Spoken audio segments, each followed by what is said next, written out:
Assalamualaikum dan selamat sejahtera. Assalamualaikum dan selamat sejahtera. Hari ni kita nak sambung untuk bab cukai. Hari tu kan kita dah kira cukai pendapatan. So saya akan sambung yang seterusnya. Okay, saya akan share buku teks. Siapa yang ada buku teks boleh buka buku teks lah. Sekejap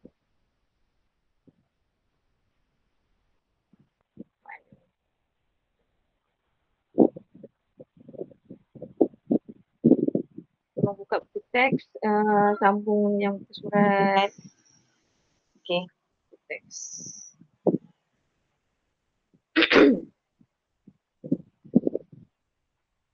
Sekejap ya.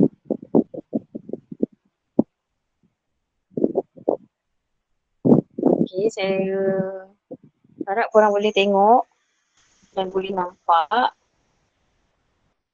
Kalau tak ada boleh tengok buku teks sendiri. Okay, last sekali hari tu kita dah kira, kita dah buat latihan untuk yang cukai pendapatan bersama dan cukai berasingan. So hari ni saya nak sambung kepada macam mana nak cari cukai jalan.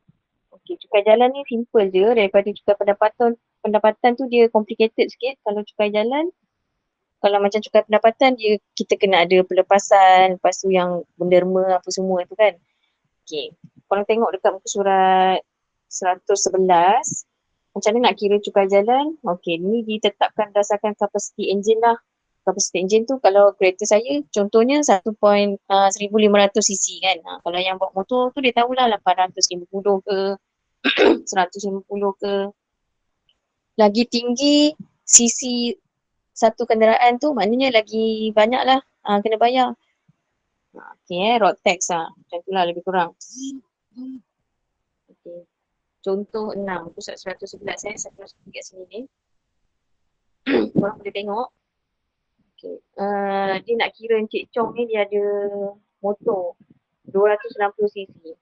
Okay, kalau samalah kalau Sabah Sarawak dia lain harga dia, kalau Semenanjung Malaysia dia lain lah. Okay, kalau 260cc dekat dalam, dia nampak ke? Okay, kalau dekat dalam buku teks ni kita tengok yang tu lah 251 hingga 500. Ambil je kadar asas. Dia tak ada kadar progresif. Kadar progresif ni maksudnya kalau ada, nanti kita tengok contoh macam contoh 7 tu. Dia ada kadar progresif. Okay, contoh Alan ni. Alan. Dia ada dua buah kenderaan. Satu 859cc, satu lagi 1997cc. Dekat Semenanjung ni dia punya kadar. Okay, yang kalau yang 859cc tu kita ambil je. Tu kan 1000cc dan ke bawah, RM20. So RM20 lah kadar cukai jalan dia.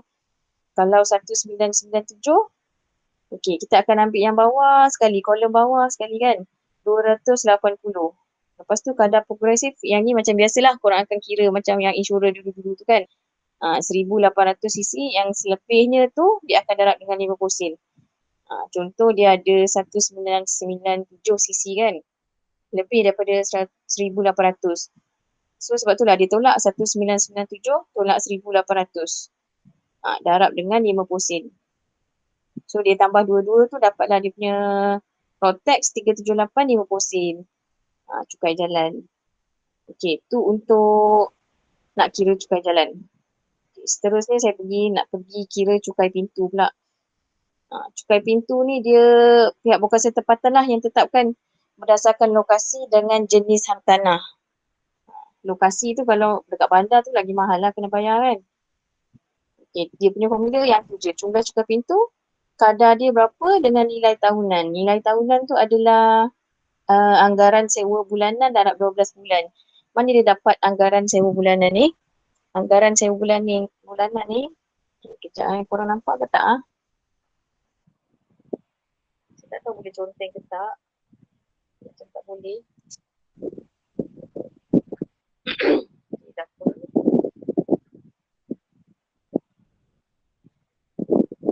Kat tepi atas sekali tu. Okey ni. Nampak anggaran sewa bulanan darab 12 bulan. Itu pihak PBT lah, pihak berkuasa tempatan yang akan tetapkan berapa lah nilai tu rumah dia, berapa sewa bulanan yang sepatutnya boleh dapatkan. So dia akan kecil ke? Okay. Okay, macam mana nak kira cukai pintu? Dia ada kadar, dia akan bagi korang macam ni lah. Alamak salah. Oh sorry. Sorry. Okay. Tu kan Mariani memiliki sebuah rumah. Okay, dia ada bagi nilai tahunan tu. Nilai tahunan tu yang sewa darab 12 bulan tu. Sewa sebulan darab 12 bulan. Dapat 6580. So kadar dia 5%. So korang darab je. Sebab dia tanya setengah tahun kan, dia bagi dua lah. Sebabnya yang nilai tahunan tu kan dia 12 bulan. Setahun kan. Yang tu je cukai pintu. Simple je. So kalau kalau nak kira cukai tanah, saya laju je ni, nanti korang boleh tengok contoh kat bawah. Cukai tanah pun dia ada dia punya formula. Kadar cukai tanah setiap unit keluasan darab jumlah keluasan tanah. Maknanya lagi luas tanah yang korang ada tu, lagi banyak lah korang kena bayar cukai. Contoh 9, muka surat 112. Cik Hamid ada sebuah rumah luas 130. So kadar cukai tanah yang dikenakan 43 sen setiap meter persegi. So korang darab je lah. Hitungkan cukai tanah yang perlu dibayar. So darab je lah 43 sen tu darab dengan berapa meter persegi dia ada tu kan. 43 sen setiap meter persegi. Untuk setahun lah kadar cukai tanah tu. Dia kira untuk setahun Okay, next kita ada cukai jualan dan cukai perkhidmatan. Yang ni lah korang selalu terlibat kalau pergi Starbucks ke, kalau pergi KFC, pergi McDonald. Kan ada tu 6% lah apa tu kan. Cukai perkhidmatan bagi, kalau yang kat tepi atas tu cukai perkhidmatan bagi setiap kad kredit ialah 25 setahun, RM25 setahun. Maknanya siapa yang guna kad kredit, dia akan kena bayar RM25 setahun lah. Tak kira lah dia guna ke tak guna ke, RM25 tu tetap kena bayar. Contohnya tahun tu dia tak guna pun tapi dia ada kat kredit kan. Tapi dia tak guna pun, dia tak swipe pun. Tapi dia tetap kena bayar RM25 setahun tu. Okey, kadar cukai jualan barangan adalah beza. 5% atau 10% bergantung kepada apa ni? Pada yang ditetapkan misalnya kadar cukai perkhidmatan 6%. 6% ni tetaplah cukai perkhidmatan. Okey, contoh ada contoh 10. Sofia sewa bilik Hotel Selesa 240 semalam. Dia menginap hotel tu untuk 2 malam. Okey. Hotel tu dia kenakan cukai perkhidmatan 6%. Ni saya dekat contoh 10 muka surat 113. Okey, hitung cukai perkhidmatan yang perlu dibayar. Okey, kan sewa hotel tu 240.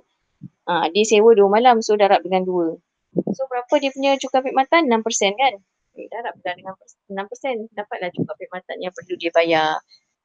Nanti kalau dia tanya jumlah yang perlu dibayar, maknanya 240 darab 2, 2 malam kan? 480 tambah dengan cukai perkhidmatan. Itulah jumlah yang Sofia perlu bayar. Dia nak sewa hotel, bilik hotel tu. Okay Okay, ni latihkan diri ni. Nanti korang kena buat. Saya bagi penerangan sikit je lah yang atas tu pasal yang cukai pintu, cukai jalan, cukai tanah, cukai perkhidmatan dan cukai jualan. Okay, yang bawah ni semua latihan. Okay, ni macam mana nak selesaikan masalah yang melibatkan percukaian. Contoh 11. Muka surat 115. Okay, dia kata Sabrina ni dia dah campurkan semua jenis cukai lah. Semua cukai yang kita dah belajar tu kan ada berapa? Ada berapa? Ada 5. Ada 5 cukai yang kita dah belajar. Apa dia? Sekejap. Saya nak open jam. Okay, sekejap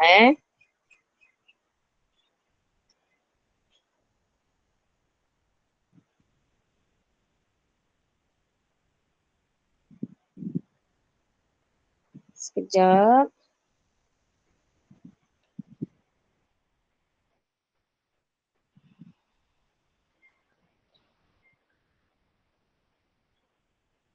Okay, boleh nampak ke tak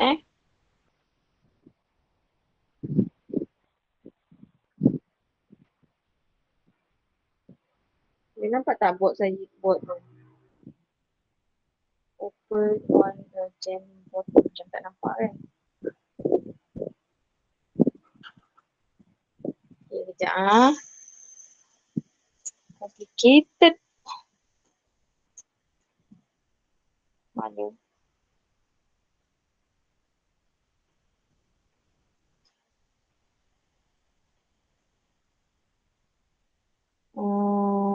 Send. You are sharing.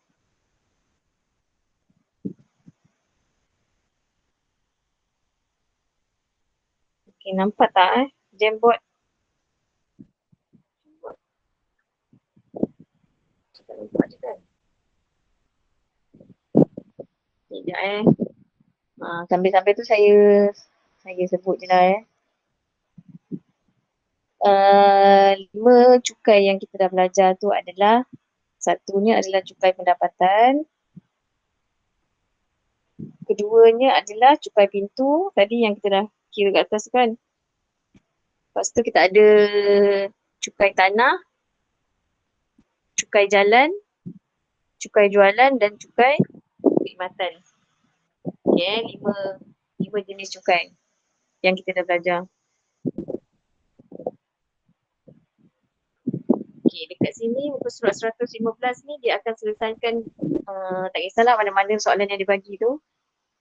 Saya tak dapat nak share saya punya whiteboard. Okay, ni contoh 11. Dia berkaitan dengan cukai pendapatan.